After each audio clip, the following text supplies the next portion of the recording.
Welcome to Lindholmen Democracy Talks, November 25th. This is actually the third time that we organize the Lindholmen Democracy Talks.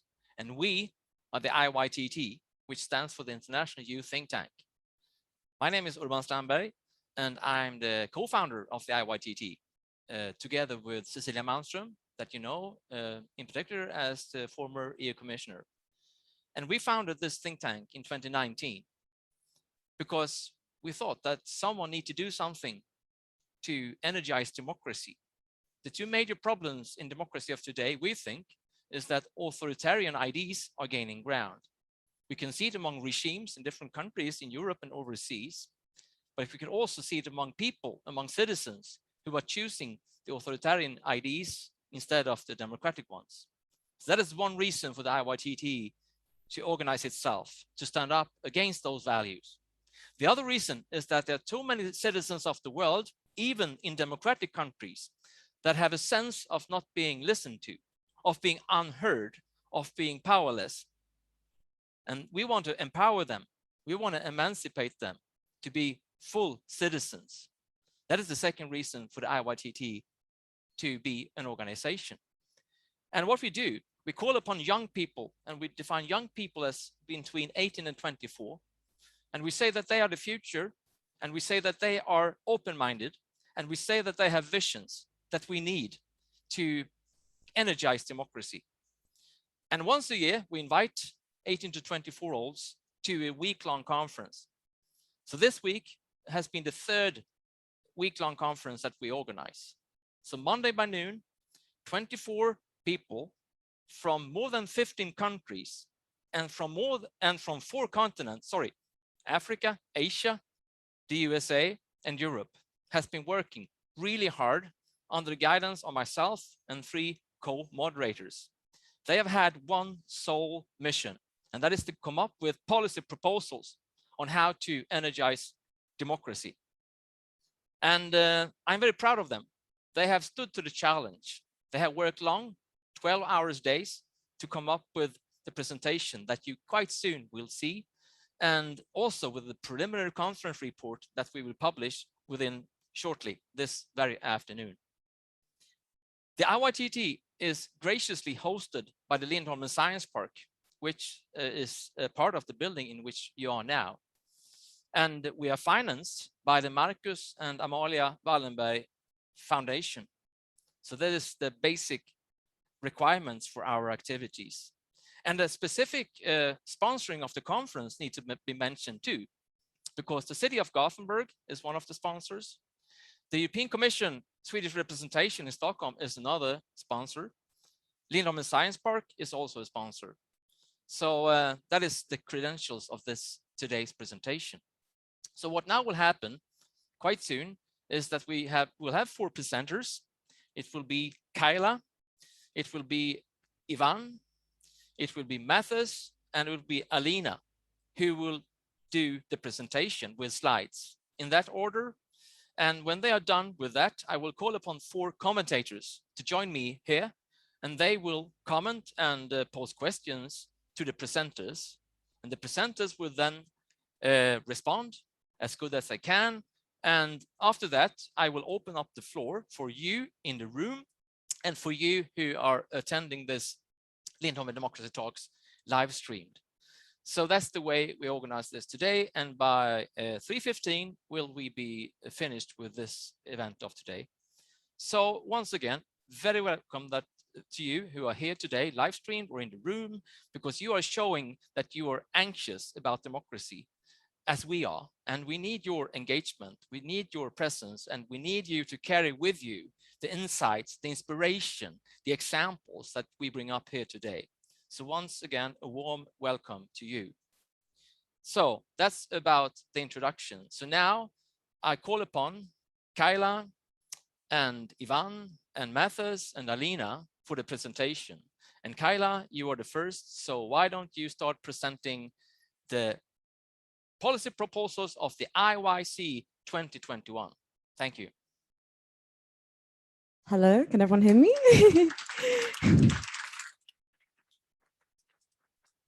Thank you, Urban, for the introduction, and good afternoon to everyone watching, as well as everyone in the live stream.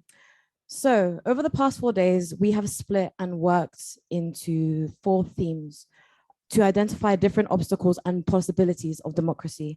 And these are inequalities, global challenges, education, and local communities. These proposals that reflect the group debates and discussion over the past 4 days will now be presented here by 4 speakers, as well as in a preliminary report that you can find on the website. Intergenerational inequalities, there we go. Intergenerational inequalities in other societies have been exposed in the pandemic.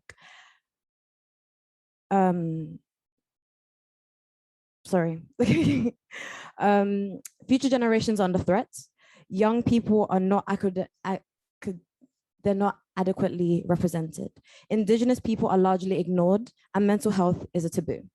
These policy proposals are tangible solutions to tackle these inequalities by utilizing the generations of knowledge that we can share, facilitating generational collaboration. We believe in justice for the older generation, fulfillment for the current generation, and security for the future generation. Now, I challenge you to read your constitution or any random constitution around the world and look up the phrase or term future generations. And as you can imagine, you will not really find it in constitutions because the election process is focused on the near present in the light of upcoming elections. It doesn't protect future generations. The policy propositions in the name of future generations do not go far enough in securing their rights. What we propose is that these rights are included in state constitutions, as well as federal unions such as the EU, African Union, etc. Intergenerational equality should be included in the values of every constitution to ensure statute laws can be scrutinized by the public. Young people around the world are solving current challenges by coming up with innovative and outside-the-box solutions. However, because of structural discrimination, young people still don't have a seat in the decision-making table.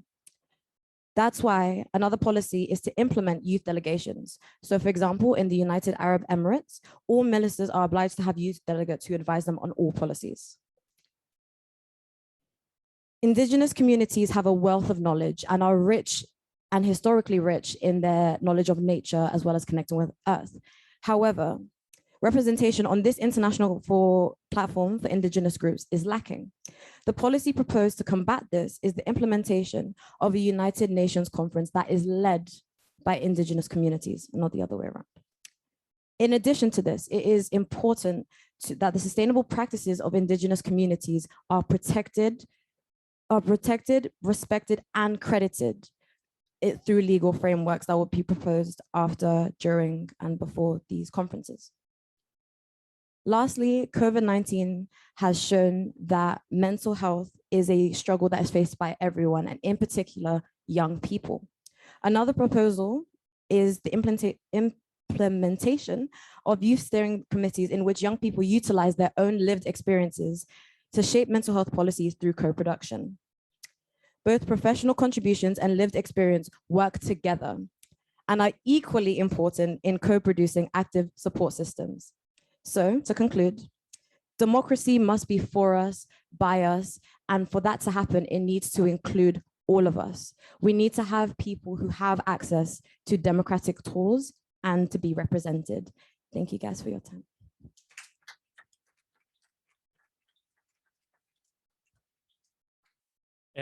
Well, can you hear me? Yeah. So we are living in an interconnected world. Something happened in China and will affect Europe or the USA or America or South America. So this is why global challenges also affect democracies and have to be taken into consideration. So we are now going through 2 relevant changes that will lead to a transitions in our society. The first one would be the environmental change, and the second one would be the digitalization of the societies. So these transitions usually imply a change of the way we live. We have to change some habits, get rid of some ways of living, and so on. And these will propose intra and interstate inequities. These interstate inequities can be materialized by, for instance, a blue-collar worker who is losing his job because his coal-based factory is being closing down, or the fact that 1/3 of the whole world's population is still lacking of access to the internet, which means that they have increasing the inequality gap. So these inequities can lead to a feeling of loss of trust in institutions, in democratic institutions. So we, the IYTT, we have asked ourselves, how do we keep trust in democratic institutions so the democracies will not erode during these transitions? We have come up with 2 different policy proposals. The first one under the environmental change umbrella, which is an intergenerational global loan system. This system of loans is a non-fixed non-fixed interest rate state-based system of loans, which aims at propelling the redistribution of the cost of going into a into a zero emissions world or system. It also accounts for historical emissions and the state's income, thus propelling again the redistribution of the cost. Our second policy is designed under the umbrella of digitalization. Digitalization is not only a huge opportunity, but also a huge problem for the whole world because of its lack of regulation. So there are like several problems coming from or stemming from this lack of regulation, such as the limited digital access for some part of the population, as I have already mentioned, or the data privacy, or the concentration of power in a few hands. We are all aware of the terms of Facebook and Meta and the data privacy problems and scandals. So we have therefore concluded that an international treaty on global digital citizenship is required, not only necessary, but required because several economic, social, and political rights are being abused in this sphere, in the digital sphere. So this international treaty on global digital citizenship will institutionally acknowledge and recognize the rights of the citizens in the digital sphere. Thank you.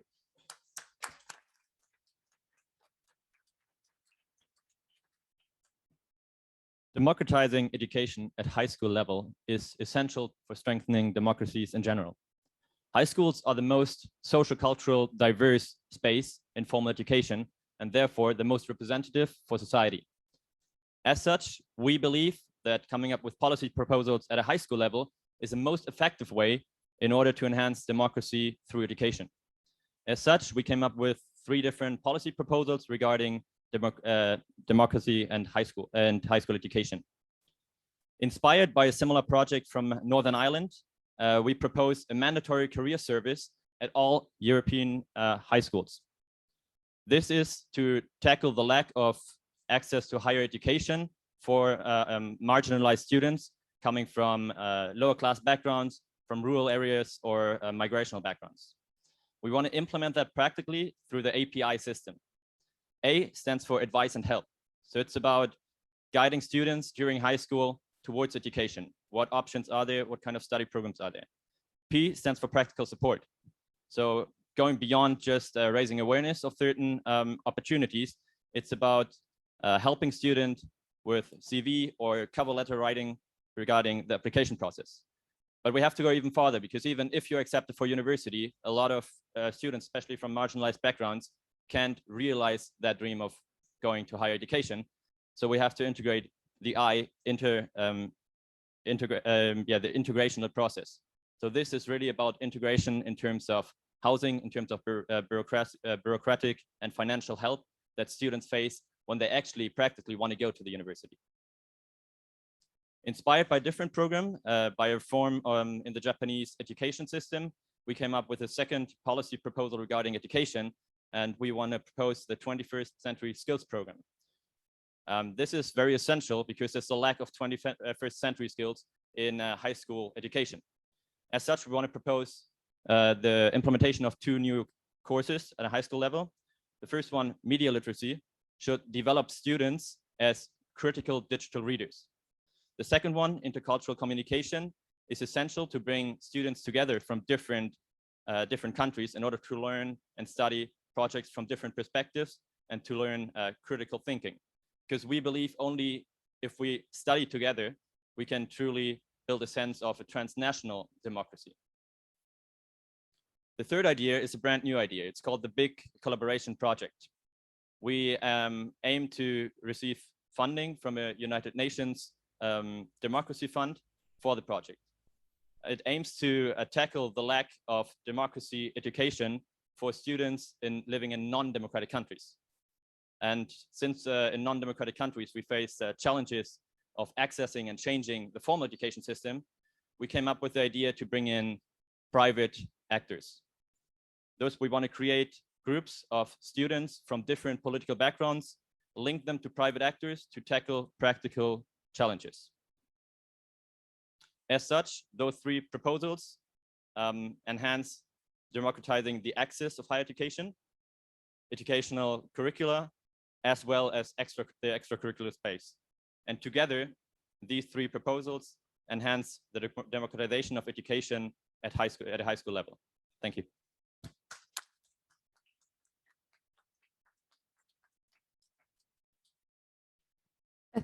Another topic we looked at was community activism through empowering local communities to take action.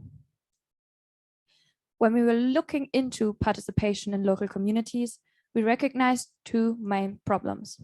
One was that existing communities who have the potential to bring change to their local area didn't use that power. The second problem was that people who felt excluded from their communities needed a way to access the tools and knowledge so they could be empowered to take that action. Our proposal is to create a community activism platform, which will be implemented through a three-stage process, which evolves over time. The first step is to create a web platform with trustworthy information to help people take action in their local communities. To add oversight in the second stage, a dedicated organization will ensure the growth and management of the platform. This is also an opportunity to create physical meeting spaces for these communities. In the third stage and beyond that, this organization will grow to expand on the support offered. This will include finding ways to reach communities without internet access, the opportunity to access funding, and more. To illustrate this process, one example might be something like a local community garden. In stages 1 and 2, existing communities would get the knowledge and support to start a new local action project. In stage 3, they then might be able to access additional funding or learn about other opportunities for social participation. We strongly feel that increased participation on a local level and seeing how much change that can bring to communities is a very valuable tool to increase participation in democracy overall. Thank you so much for your attention.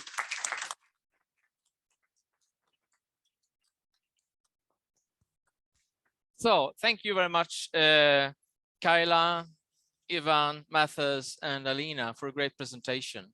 So now I invite on stage together with me 4 commentators who will share their reflections on what we now have been presented to us. So please, Anne, Jenny, Martin, and Marcus, I will present you.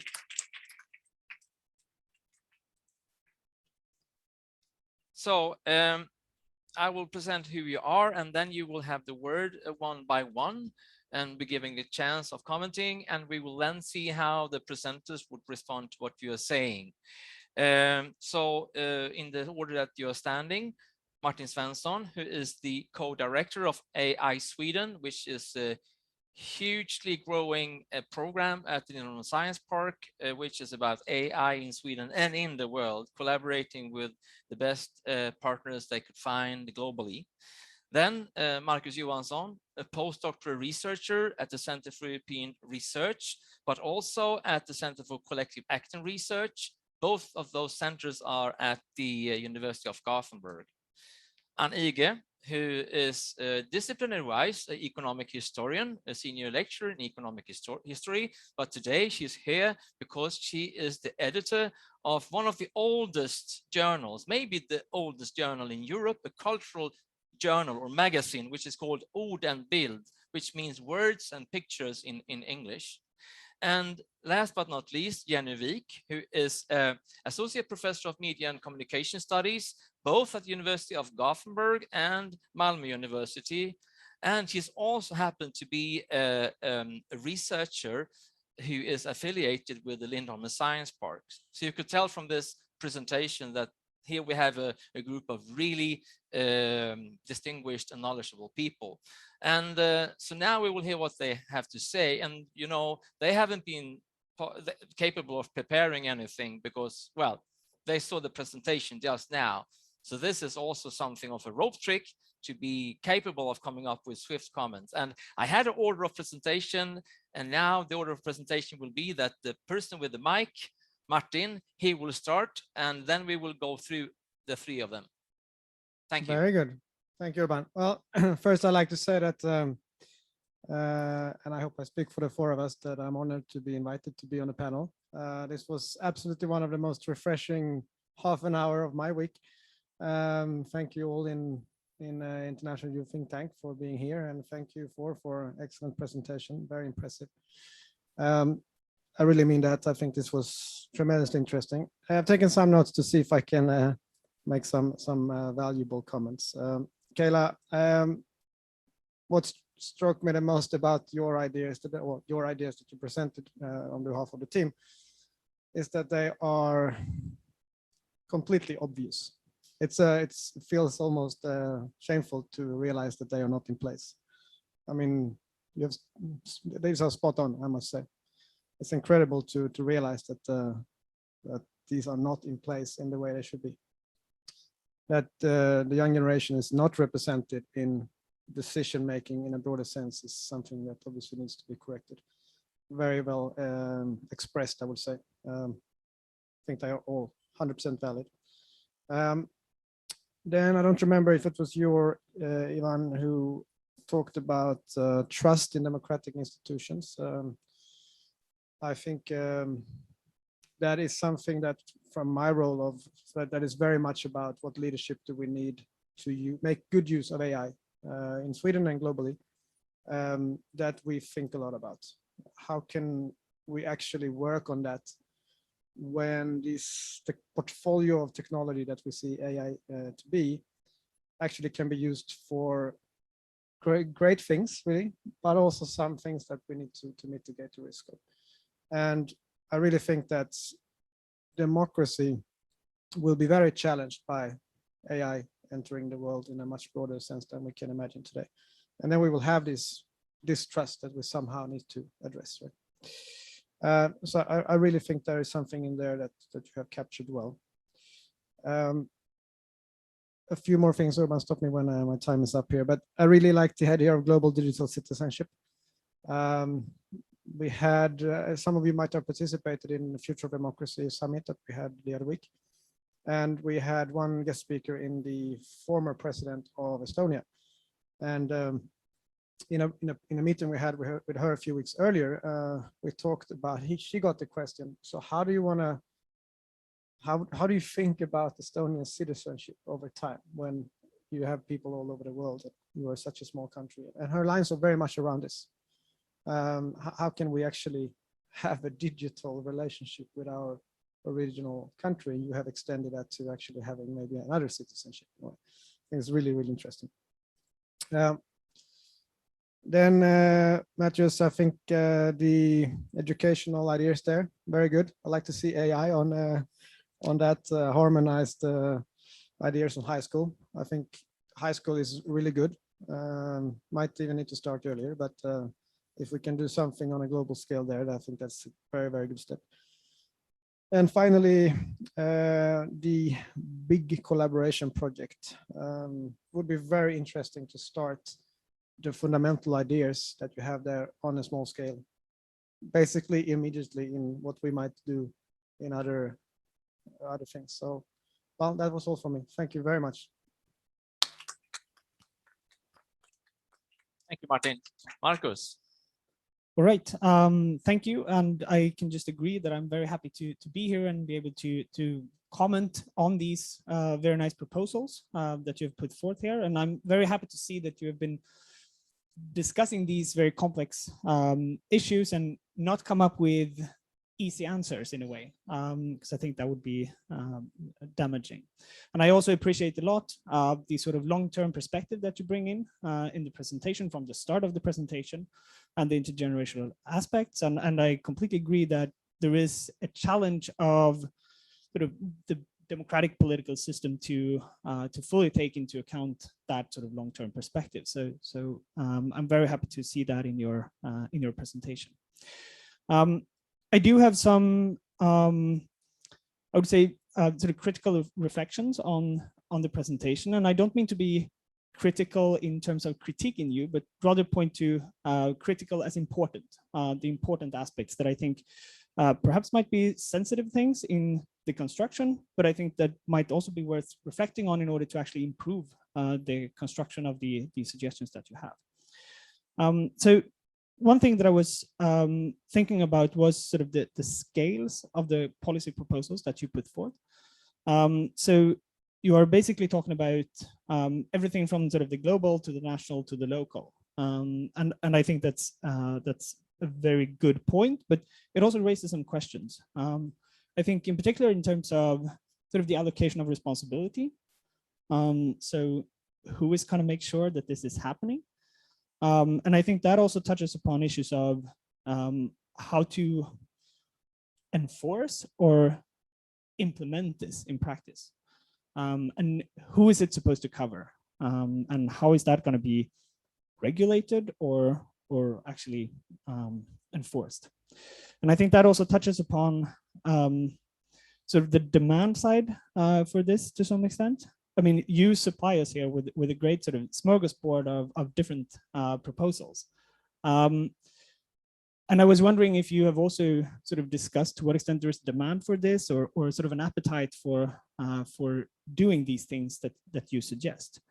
And I think that might be also something that relates to sort of political possibilities and the more sort of realities of politics. I mean, how are these sort of more long-term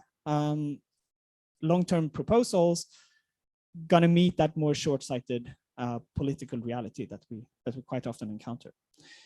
And I'm not sure if it's your responsibility to solve that, but I would be interesting to hear whether you have any reflections on that from the discussions you've had. And do I have some more time? Yeah. Okay, so I have a couple of things also on the more sort of concrete proposals that you put forth. So first of all, you were talking about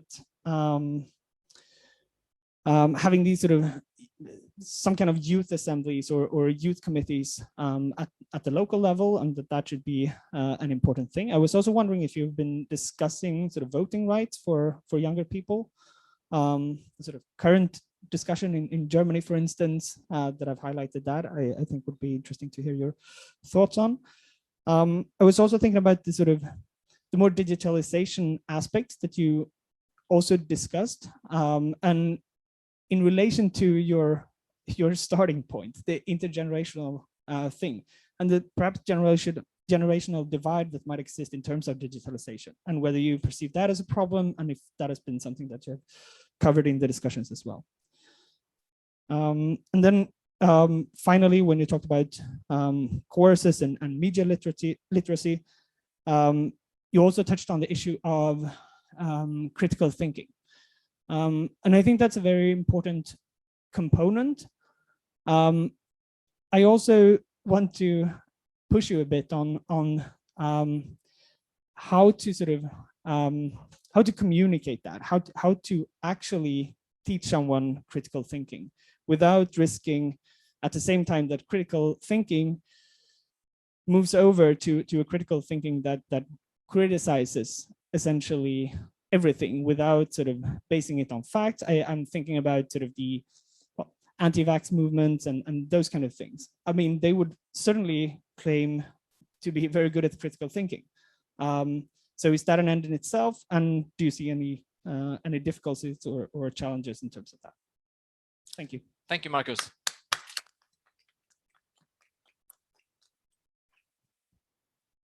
Thank you. And even though Martin was thanking for being invited from all of us. I want to repeat that. And it was very interesting to follow your presentations, and also made me think a lot, not necessarily very ordered, but I'll still go through how I saw your presentation.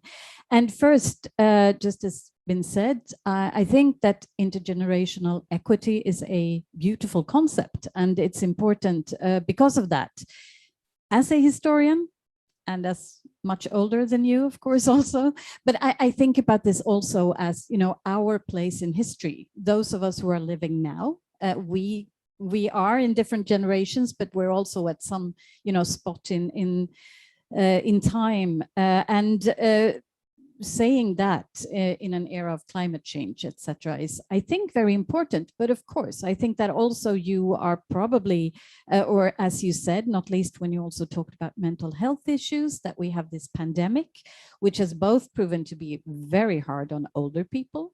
We know that when we also compare with earlier pandemics, but as we see now, also extremely hard on the surviving young generation. So this is really important. I was thinking a bit when you talked, you mentioned that very briefly, of course, but you talked about the rights of indigenous people. And here I see a challenge that comes in many places over the world.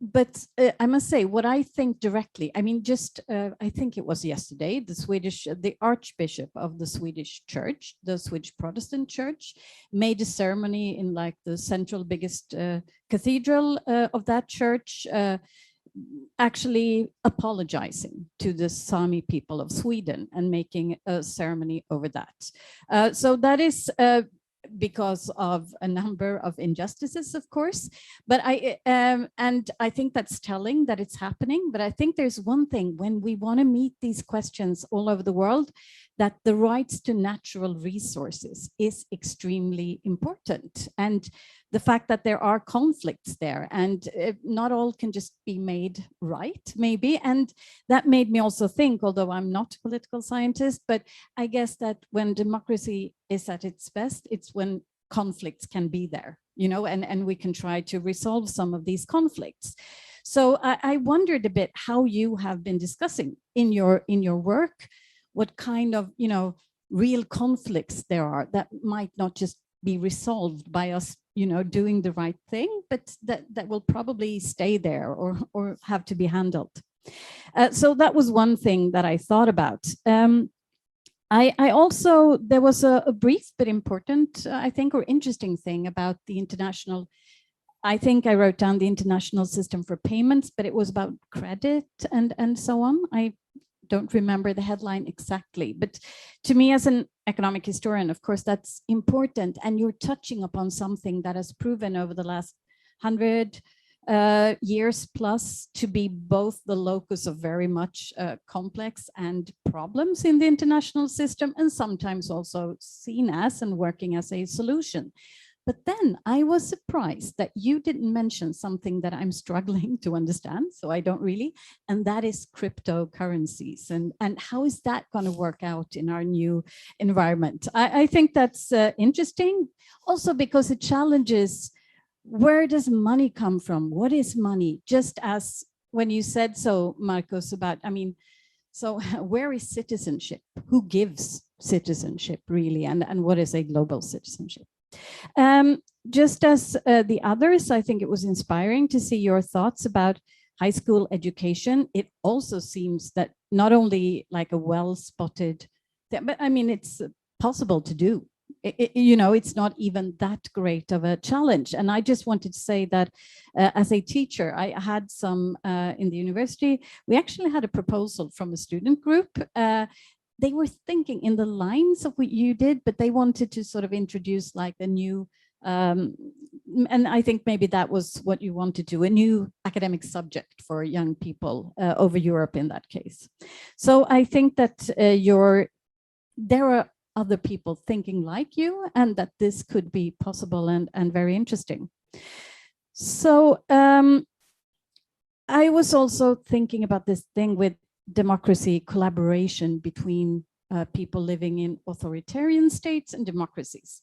And the first thing I see there is, of course, in a sense, so few states want to be labeled as authoritarian. So, how do you find that? It's that kind of label, that others say, but doesn't mean that it isn't important, that these kind of contacts. And I just wanted to end here because I think I shouldn't talk too long, but 2 days ago, I interviewed a poet. His name is Dmitry Strotsev. He's from Belarus, and he was in Sweden to receive an award. And it was extremely interesting to hear, because this is from a European perspective, of course, but this is really a dictatorship in Europe. We used to have more, but I mean, and there might be challenges and changes and so on. But he was really underlining the importance for the protests. He has himself been in jail. He's not one of those who are still there, of course, but how important the support from the cultural and NGO, so to speak, sector has been to them. Much more important in his eyes than other, in order to encourage them to go out on the streets, etc. And he was talking about translation supports the interest, and that kind of support and contact, I am sure that people like you will contribute with when we come further. So the last thing about local communities and the possibilities to make a change there. I know that there are these initiatives. I think I've heard them most in the US, but it might be about participatory budget systems that have actually been tried out in local communities. And I think that's something to build on. I'm sure they've made mistakes, and I'm sure that you could think further on that. But thank you very much. Thank you so much, Anne. So, Jenny, now the floor is all yours. Thank you. Also, I would like to start by saying thank you for letting me be here and listen to this, amazing ideas, and so energizing and inspiring to listen to you. So congratulations to all of you who participated these days. Very interesting. I have I've followed Urban's work and the think tank for a couple of years, and I have a reflection every time, actually, and now I have the opportunity to say it. And it's both, it's not a critique, but it sort of, it has to do with the levels of the proposals that the UN is sort of one of the focal points for these, and it has been for some years now. And I think the UN is a very, it's an organization full of opportunities, but also full of issues. So many issues. And I would just like to ask the question, how you see those, the differences between countries trying to collaborate in this huge global project on common policies. So when you talk about your amazing ideas, I also, so many things, I don't know where to start. But like Martin, I also I was caught by the first presentation. Kayla, you talked about how there is no constitutional support or protection of future generations. And I thought that was so clever. Why isn't there any support for those future generations? There should be, definitely. And also the existing generations should all be represented in the parliamentary system when it comes to climate, for sure, but also when it comes to mental health, which is one of the points you made. So I definitely agree on that. But I think on those different political levels, you are on all of those, like the national, the global, and also the local community. So maybe one thing I would just to send with you in the discussion is to also think about considering the feasibility of, what is doable here and what should be prioritized also based on that. Maybe it's easier to start in the local community, or at least in the region, or so, trying to work on these in a small scale, but with high ambitions, And then, since I'm in the higher education system myself, I thought the points made about the importance of addressing challenges for now and future challenges in the education system. I've thought about this myself. You talked about media literacy, and it's very interesting because I was taking part in a network meeting about media literacy yesterday. And it's such an amazing group of people, you know, they are representing libraries, I mean, higher education, but also basic education systems, and very many different kinds of pedagogues working together to create some critical thinking and insight in how society works. So I think media literacy actually a bit narrow. I know it's a very popular concept now, but I personally, I think that it's about Bildung. I mean, it's about understanding society more broadly and have a critical thinking and insight about that. And that is also picked up by the World Economic Forum. It's a tip for you to have a look at the top 10 skills listed for 2025. Well, on top of that, we have analytical thinking and innovation. And then we have active learning, complex problem solving, and critical thinking. So these are, you know, not only public institutions, but also private.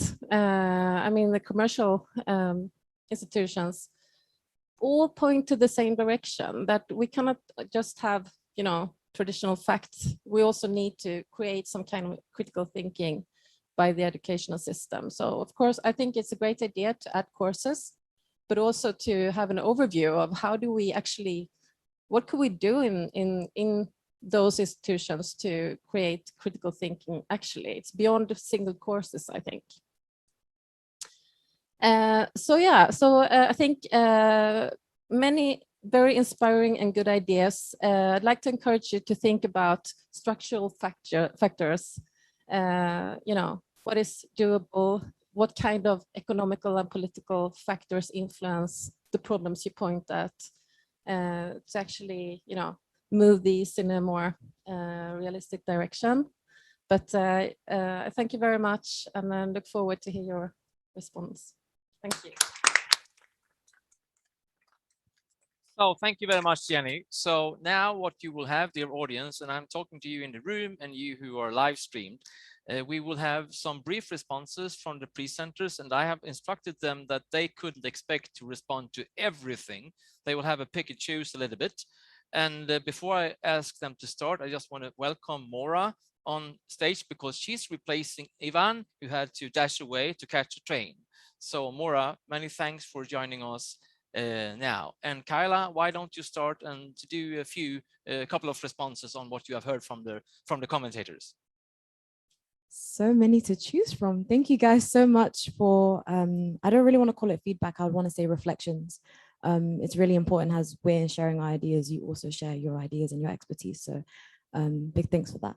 I want to respond to the things I found kind of the points I found most interesting, or the ones that just was like, you know, in the mind. I think I'm actually going to go to the last point of what is doable and how do we propose things that are actually realistic. And I think I don't know if I can speak for everyone in this think tank. I think a lot of things that people say to youth is that a lot of things we propose are not, they're very idealistic. But I also think that the more conversations and debates you have with people, it makes it more realistic as time goes on. I know before I came to this conference, the only thing I had on my back was the experiences I've had talking to family, friends, the people I've met at uni. And I took them with me to this conference filled with people from so many different places. And when we had these proposals, we had a lot of, you know, frustrations and ideas, and they began to grow. So I do think that my thing of what is doable has to always start from the bottom to the top.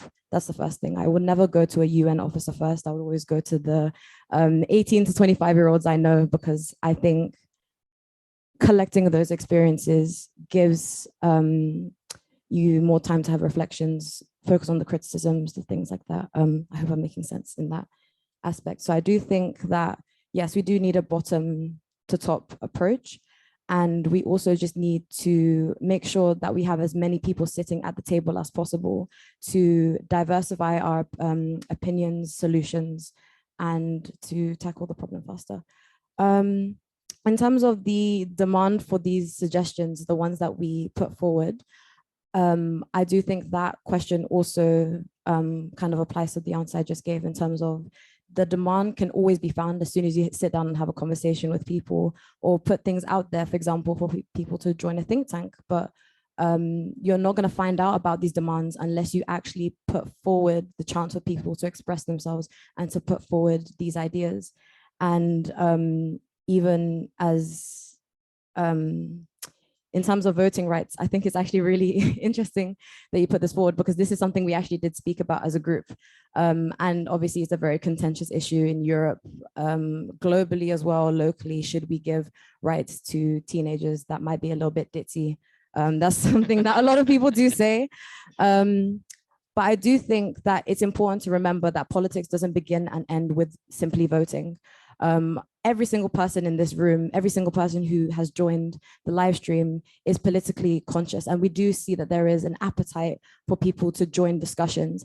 And I think that what is important for the youth is necessarily, okay, if you have voting rights, if you don't have voting rights, that's not the issue. It's just we want to make sure that we talk to you. We want to make sure that we are able to understand how you're thinking, your experiences so far, to help us with these policies. It's about making sure and comforting the youth and letting them know that they are visible, not with them just picking what exams they're going to do, but also how to make the world and democracy healthier and safer. So those are my reflections. Thank you, Kyla. So Maura, why don't you continue? Well, thank you again for your reflections. I thought they were very insightful. I think that I want to highlight that we are at a conference on what is arguably liberal democracy. And at the heart of liberal democracy is trust in democratic institutions. So to speak on that, I think that it's also important to reflect on the fact that our democracies worldwide are imperfect, and they always will be, but we are working towards an ideal. And we do have to keep that in mind when proposing solutions, because we are working against a system that arguably will not be perfect. In that sense, we recognize, and I think that our presentations recognize, sort of global inequities that we see intra and internationally. And we focus a lot in democracy on the nation state. Now, for better or worse, we do trust democratic institutions. So I think a lot of what we would like to do here is gain institutional recognition for issues that we see. And in terms of the financial sector and cryptocurrency, I think that globalizing digital citizenship grants us institutional recognition for social, economic, political rights. If the UN were to grant global digital citizenship, our rights could be defended in the International Court of Justice. In addition, if rights can be defended, companies, nation states, and other organizations are thereby encouraged to actually protect our rights proactively. So I think that recognizing that digitalization is an important aspect of the future of democracy is incredibly important. In addition, the reference to cryptocurrency is quite a huge topic to be discussing in terms of democratic and economic rights. In that sense, we do believe in regulation. We are here for a conference on liberal democracy. We do believe in institutional recognition for that. So in order to have these sorts of processes that are rapidly changing the world and to recognize our rights and our participation in democracy, we do need institutional recognition for that. So we do think that if cryptocurrency, and let's be honest here, like everyone has, not everyone, but quite a few people have bought into cryptocurrency, it's going to happen. We do need institutional recognition to defend rights, economic, political, and social for people. I think that in this sense, we're proposing ideas that address both all local, regional, federal, international levels of democracy. And we do hope that we are recognized in our ideas for those institutions, but it's not necessarily that we're proposing super lofty ideas. They are necessary for the future. Thank you. Thank you, Maura.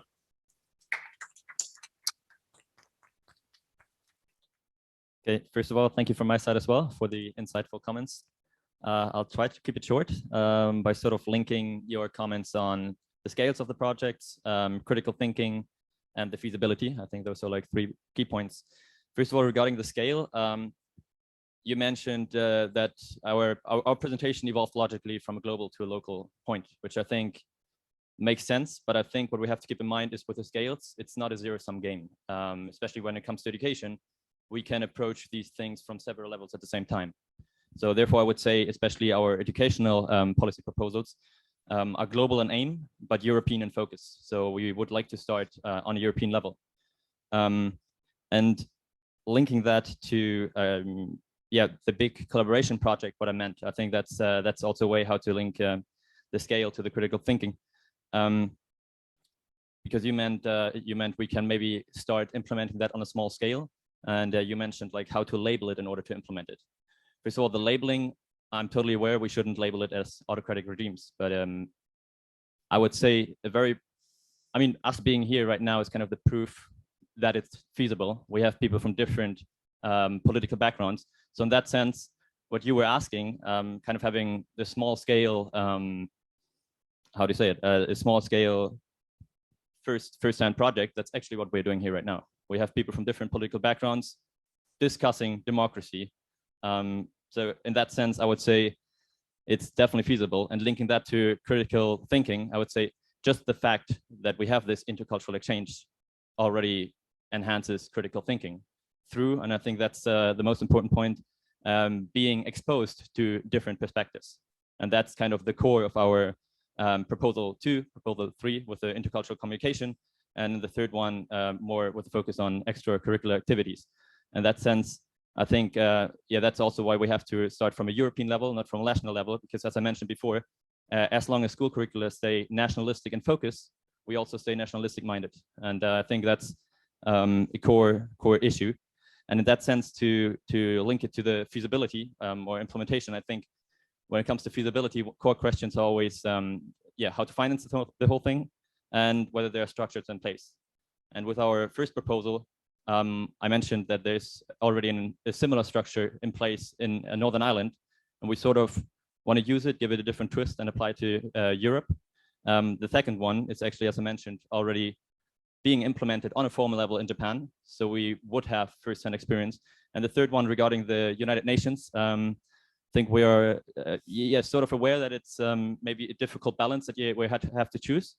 I would argue from my side, we don't necessarily have to put the United Nations into the big collaboration project, but we found the United Nations Democracy Fund online, which basically funds democracy enhancing projects. So in that sense, it's kind of necessary in order to link it to the feasibility that I had mentioned beforehand. I think that's it from my side for now. Thank you, Mathis. So, welcome, Alina. Also, thank you very much for being here. Thank you so much for your comments. I think they're really helpful for all of us, because even though we're here and we're having those proposals, we are still on a learning curve. We're still young people. And I think that's part of the beauty of what we're doing here, that this first proposal that we are putting forward today is going to evolve over the next year. So stay tuned if you're interested. What I just wanted to mention really briefly, because I think almost everything was said by the persons speaking before me, is on the question of intergenerational equality, especially linked to digitalization.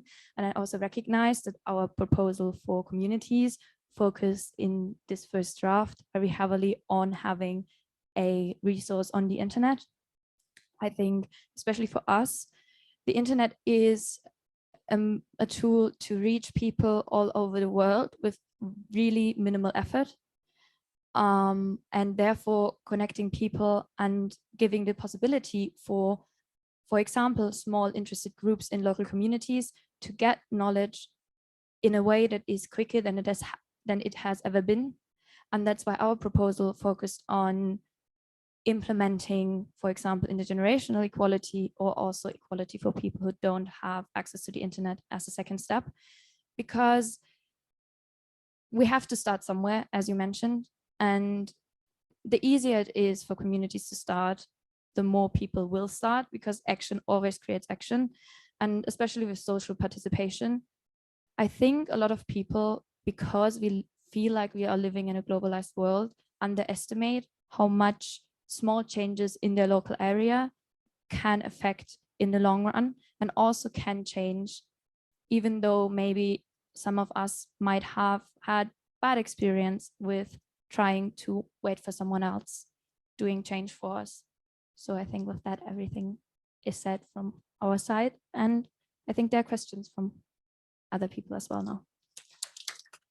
Thank you. And I will ask the commentators to have a switch round of brief comments if they want to, and then I will open the floor, and I will underline for you in the live stream that you are equally welcome to send in your questions in the chat. I will bring them into the floor if you just supply them with me. So Martin, a brief response to what you have been hearing now. Yes, I'd love to do one.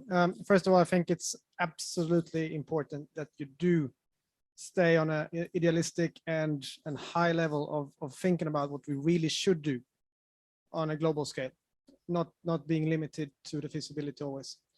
I think that is absolutely crucial, especially in your generation. I can talk about that for ages, but I really think that's important. The other question is much more on a doer level, and it's just a proposal. But I mean, you represent quite a few countries, and you have all been to high school, right? So what if we decide to do one curriculum on a few topics, and you push your high schools to get on board? You certainly have my commitment to doing that on AI, and I think we could extend that to another few topics if you want. Thank you. Marcus. All right. Thank you. I can just side with what was just said about, I think it's great that you're perhaps more idealistic than we are. I think that says something, and I think that's sort of the beauty of this. So continue with that.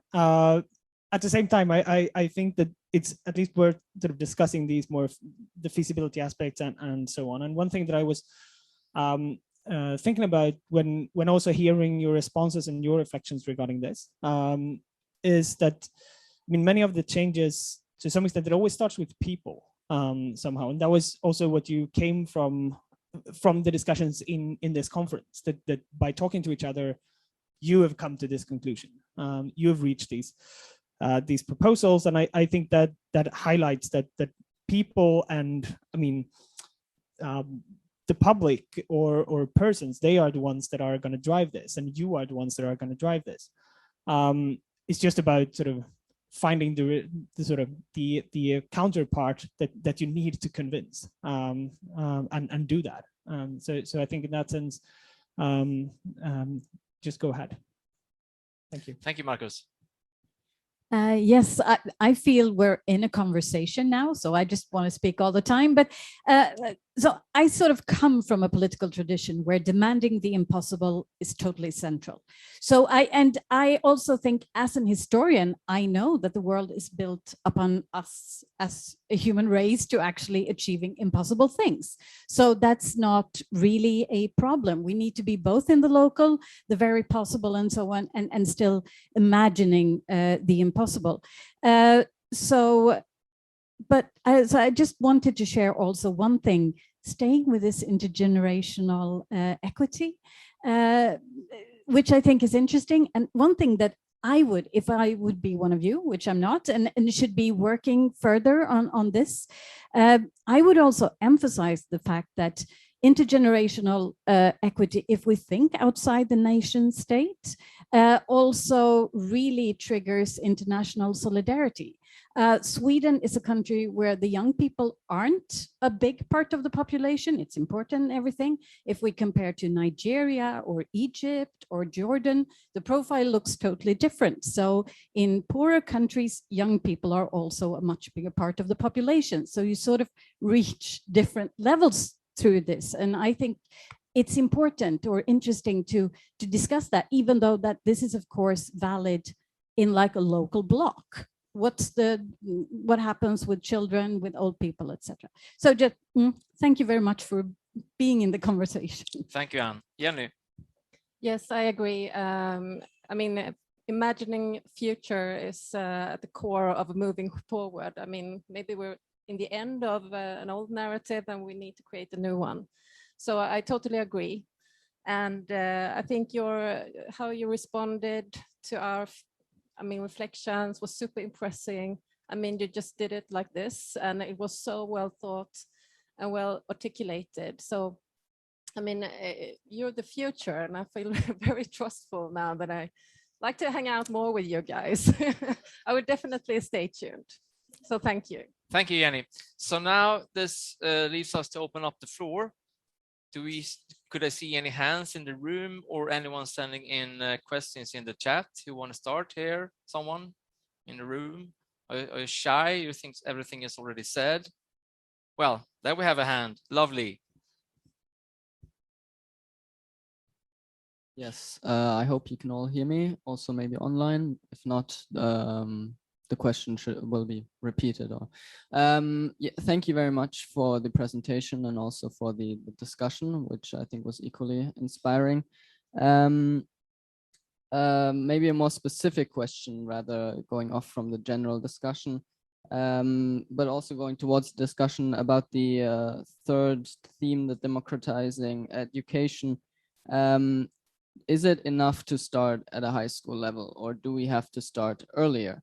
Especially if we look at the differences in education systems, and in some countries, kids not going until high school, not reaching that level, especially looking at inequalities, since that's also one part that you were looking at to bridge these inequalities between different incomes that kids come from. So have you put any thoughts into that? How do you want to bridge that? Do we need you said you want to start at a European level. Do we need a European education system instead of a national education system? This thought can go on and on. Yeah, first of all, put it shortly, that's kind of, in the long term, obviously that would be admirable to have an internationally integrated education system. But in the short term, I think it starts with smaller steps like implementing these courses. And yeah, it's a very good point. I know, like, from my experience in Germany, where you do have different high schools. So high school doesn't mean high school.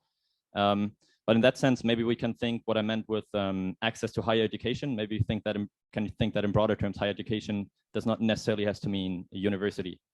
For example, in the German example, where you have different high schools, it can mean accessing the next higher school. And what I want to make clear, it's not about necessarily pushing people into that. It's just about offering people who are currently marginalized the opportunity to go into these positions, because I think it's maybe even the most inherent thing about democracy is representation, and we currently have so many communities out there that tend to be marginalized from leadership positions. So I think that's the key aspect why I focus so much on university, in order to get people from currently marginalized groups more in leadership positions, in order to represent their community as well, which will obviously have kind of a multiplier effect in the end. I hope that was somewhat satisfying. Thank you. Any more questions from the audience? Could it be possible that you are so certain of this that you have? There we have another one. You will have a mic soon. Here you have the mic.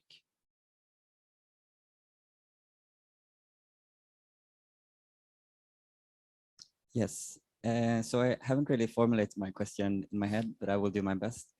So thank you for this very interesting presentation. I was a participant of the 2019 Youth Conference, and it's been very refreshing to hear your takes on the issues that the contemporary decision makers are really challenged with. And it's really difficult for them to, identify what the challenges are and recognizing the solutions that I think that you put forth. I have one specific question on communities, and to go with Marcus' points on demands. I think that there are certainly a demand of community, or certainly a lack of community in our societies, which I think really fuels populism and a lot of other issues. And I would like to learn more about what the limitations, or what are the challenges of coming together in a local communities, if you've thought about that, and how would your platform overcome these challenges? How would you bridge the gap? That would be my specific question, and I will also have like a more general one. And so I remember that we had a lot of different thoughts during the conference, and you can't fit everything into like 50 minutes presentation. So are there any things you would like to elaborate on or add on that you thought that, right, they should know this, so like this point we could have made even clearer? Thank you. Thank you, Peter. Thank you so much for the question. I think the challenges facing local communities are maybe some of the most difficult to describe on the one hand, and also really easy because everyone of us has an experience.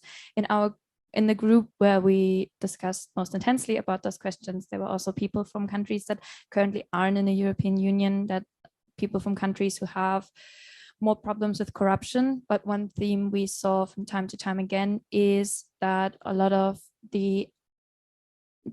people already exist in a community, whether that's your local village and you know everybody in your village, and you have the problems and you're discussing them, and there's just a spark missing of maybe we have a problem with our garbage collection. What can we do about it? Because if we complain to our local authorities, nothing is happening. And we are trying to give people the tools. If the local authorities aren't helping them or aren't reliable or aren't accessible for certain topics because it maybe doesn't align with their belief in politics, to then have a more neutral platform where they can go and find the information to start a process. And then if their local authorities are then becoming interested and are chipping in data, that's great. If not, they feel a sense of we can do something. And if we can do that, maybe we can improve us on something else. And yeah, I think that summarizes what we discussed pretty well. I'm looking into the audience because I have like other members of my group if they want to say something, but I don't think so. They shook their head, so I think it's fine. Commenting on your broader question, what we maybe also wanted to, what we discussed but didn't make it into discussion for us, that was a vision on how community meeting spaces could look like. Because we thought about how can we get people to come together that maybe don't have the same political opinions. Because one comment that really stuck with me was, we think the people that are of opposite opinion, of opposite belief than we are worse than they are. So maybe we demonize people in our head because we always read the negative comments on social media or whatever. So creating meeting spaces, one idea was to create a knowledge hub where everyone, even without a formal education, could go and say, hey, I'm a farmer, I know something about growing tomatoes, who would be interested? And then the next week, another participant would maybe come and lecture on another theme, as well as maybe a library of things for that in a community, not everyone needs to have a chainsaw if I only have like one tree to cut 2 times each year. So we could lend stuff and therefore come together over practical needs instead of focusing on what divides us ideologically. Do you want to add something to the second part of the question? Yes, the question was something that you didn't bring up in your presentation, but that you discussed during the conference that you want to take the opportunity to share with us now.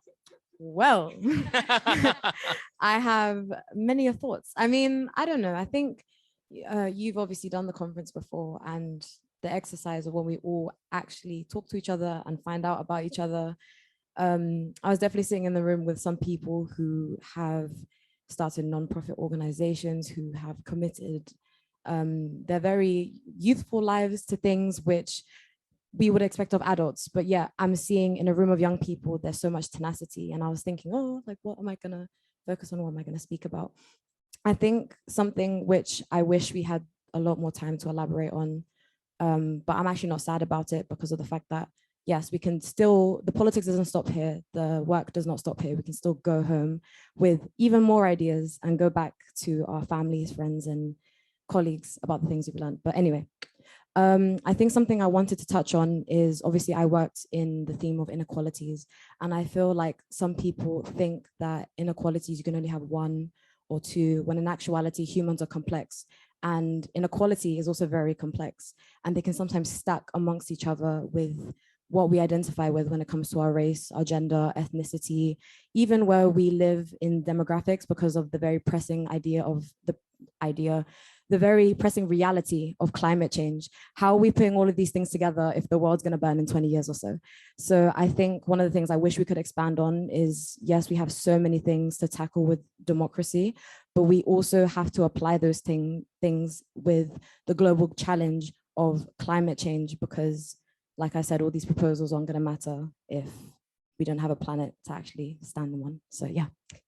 Brief now, Aura and Mathis, very brief. I agree. I think that we talked a lot in our larger and smaller groups about inequalities and addressing those. So I think some of the things that we focused on are quite Western centric, which was brought up quite a few times because this is a European conference. But I think that we have sort of addressed an international aspect of democracy. In addition, the global, digital, and ecological transitions will create further inequalities. They are not getting better. They are currently getting worse. And we do need to take those into consideration when making new policies. And so I think one of the things that we would like to focus on, and we would like our leaders to focus on, are proactively addressing problems rather than retroactively addressing them. And we also just really would like to emphasize that as youths, we don't necessarily have the power to do that right now, but we have a lot of ideas. And I think that the job of governments and adults and older generations right now is to facilitate ways to empower us to make those a reality. 20 seconds, Mathis. Okay, originally I wanted to say that this question actually opens up well to maybe include some people from my group. Otherwise, I would have also some thoughts on that. Anybody who wants to go? Okay, I can do it. 20 seconds? Yes. Okay, I think I want to stress the contemporary importance of the proposals on education and think it in a broader scheme. I think you mentioned international solidarity, and that's exactly what I meant by creating a sense of transnational democracy. And I think it's very contemporary important, thinking about COVID-19, thinking about how vaccines were distributed and all that kind of stuff. It's so essential to create this international solidarity in order to tackle global challenges together. Thank you, Mathis. And this brings us to conclude this. And first, I think that we want to give you a hand and you a hand. Join me, please, all of you.